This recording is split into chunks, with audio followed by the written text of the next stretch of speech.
All right, Lit. So here's what we're talking about today. We're going to do thesis statements. You guys have written a whole bunch of thesis statements. I don't want to be condescending, but I also want to make sure that you guys are clear on what College Board is looking for in terms of a thesis statement for those 3 free response essays that you're going to be writing for the AP test. So everything from this PowerPoint is coming straight out of the mouth of scorers from the College Board. So this is not just Mrs. Park's thesis statement presentation. This is exactly what the people from College Board are saying you need to know and do. So when we think about a College Board thesis, and remember, these are essays that you are writing in 40 minutes. So it is going to be a little bit of a different kind of thesis statement. But we need to have a thesis statement that has a defensible claim, that the argument you are making can be supported by the selection, by the passage that you have chosen. You need a thesis that is going to clearly evaluate, analyze, interpret this selection, that you are looking at this piece and how it works. And then, of course, it needs to establish a line of reasoning. It needs to set up an organization for your paper. And of course, that line of reasoning is the evidence and analysis that is going to defend the claims that you're making in the thesis. So these are sort of the 3 big things we need your thesis to have. In terms of the rubric, there is a whole row just for your thesis statement. And out of 6 possible points, one of them, so 1/6 of your essay score, rests on this sentence, okay? This thesis statement. So the sort of 3 big things that the College Board is talking about here is a defensible interpretation, and this is the poem one. So there's one for poetry and one for prose. Please forgive my dog barking in the background. Such is life in teaching in this way. So in order to receive the point for the thesis statement, okay, it has to answer the prompt. It has to respond to the prompt. And we'll talk about the prompt in the next slide, but the prompt is sort of, a critical thing that the thesis is going to rest on. It's also something that you can anticipate because there is a framework, a skeleton for all the prompts.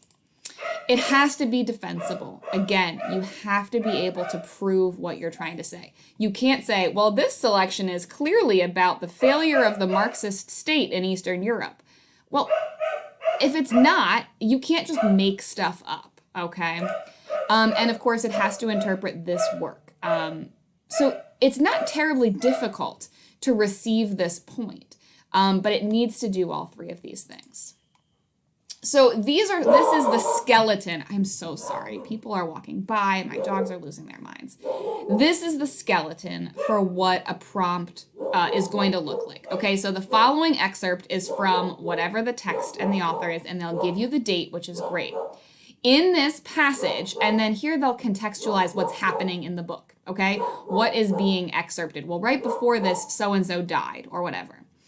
Read the passage carefully. Then, in a well-written essay, analyze how, and they'll state the name of the author, uses literary elements and techniques to, and then this is going to be your prompt, right? Convey or portray or develop some kind of important complex issue. So here's a sample prompt, what it could look like. Oh, shoot, I'm sorry. We'll get to the sample prompt in a minute.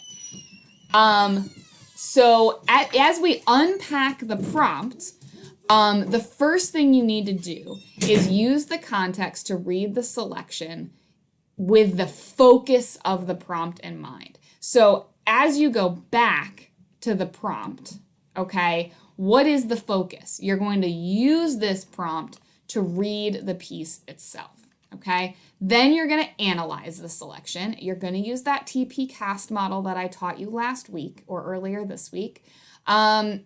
And you're annotating specifically with this prompt and these ideas in mind. Then you need to look for the dominant thematic ideas in the passage. So what is this piece about? What are we fundamentally talking about here? And how is the focus of the prompt sort of occurring throughout this passage. So if the focus is characterization, for example, how are we seeing the characters develop? If the focus is narrative voice, how are we seeing shifts in narrative voice? And how is that connected to the thematic idea? How does the shift in narrative voice reveal whatever sort of message is happening here? This is really the crux of your process. Then you're thinking about what literary devices are we looking at. So are we looking at symbolism? Are we looking at metaphor? Are we looking at narrative voice? What are sort of the pieces there? Then you need to have a thematic statement. What is the theme? What is the message of this piece? And it should be a theme that's connected to the focus of the prompt. We have talked, and you have talked every year in English forever, about how a text is open to so many interpretations, so many possible thematic ideas. You want to find a thematic idea that is connected to whatever the prompt is asking you about. And then you're going to use all of that together to present it in a thesis statement that gives this sort of defensible interpretation of the selection. So I'll walk you through that process. If this is your prompt, okay, the following excerpt is from Walt Disney's 1950 film Cinderella. In this passage, Cinderella's gown is destroyed by her stepsisters before she attends a royal ball. Read the passage carefully. Then, in a well-written essay, analyze how Walt Disney uses literary elements and techniques to convey a complex characterization of Cinderella. So we know that we're looking at Cinderella. We have this context of what's going on in the scene. Then we have this sort of major prompt here. What are the literary elements and techniques? And we're talking about characterization. So when we read that piece, we're really going to be thinking about how are we learning about Cinderella via the events of this selection. So again, use the context to read the selection with this prompt in mind. Analyze it using the TP cast model. Identify the dominant thematic ideas in the passage and how the focus is developed through the passage. So, what's the thematic idea here? We think about Cinderella. Cinderella is about social hierarchy. It's about cruelty. It's about wealth and class judgment. Okay, those are major thematic ideas that we see in Cinderella and in this scene, right? When her stepsisters are ripping up her dress so that she can't attend the ball. It's about envy, cruelty, social hierarchy, those kinds of things. Which literary devices are tied to that thematic idea? Well, narrative voice is very important. Characterization is obviously very important. Symbolism could be very important if we think about Cinderella's gown as a symbol of class and of wealth. Those literary devices might be really valuable. And then we're thinking of a thematic statement that's connected to the focus of the prompt. So something that has to do with characterization of Cinderella, but that is a thematic idea here. Well, I think for the sake of simplicity, I would say, that Cinderella's characterization is important as we think about the thematic idea that social hierarchy is really problematic and inherently dangerous to a democratic society, to an equal or a society that rests on equity, fairness, and those things. So that could be our thematic statement there. And then we're going to create a thesis statement based on that. This seems like a lot, but once you've done all this, you have the skeleton for your entire essay. You have the line of reasoning that you're going to track out, and the rest of the essay is going to flow really nicely, and you're going to be able to earn the points for the rest of the rubric fairly easily because you have a line of reasoning developed, you have evidence selected, you know how you're going to analyze it, and it's all connected to a theme because you've worked from this point. So let's look at some thesis statements, right? In the excerpt, Cinderella's gown is destroyed by her stepsisters. This takes place just before Cinderella goes to the ball. Each of her stepsisters rips a different part of her dress, thereby destroying it completely. We know this is a bad thesis. We know that this is not a thesis. And yet, we see this over and over and over again in AP Litland, where students just summarize the selection. This happens when you panic because of time. So try to avoid, you don't need to summarize like this, okay? Cinderella's gown is destroyed by her stepsisters, as shown in the excerpt. Cinderella's reaction when she is attacked by her stepsisters reveals her complex character. Her behavior tells us much about the character. Okay, we're connected to the prompt. Check. We have that part of the thesis. Do we have a defensible argument here? Not really. Okay, we don't have a claim. We just said she's a complex character. Do we have anything connected to a thematic idea or a bigger picture here? No, we don't. But at least we're connected to the prompt, so that's one step in the right direction.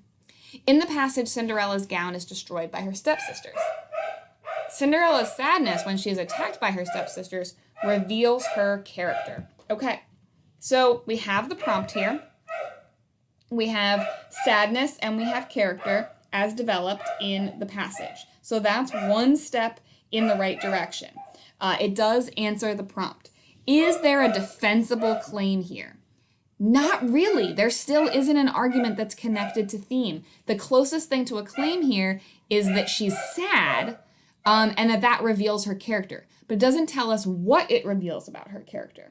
Does it include an interpretation of the work? No, she's not interpreting, the writer here is not interpreting the passage at all. So this would not receive the thesis point.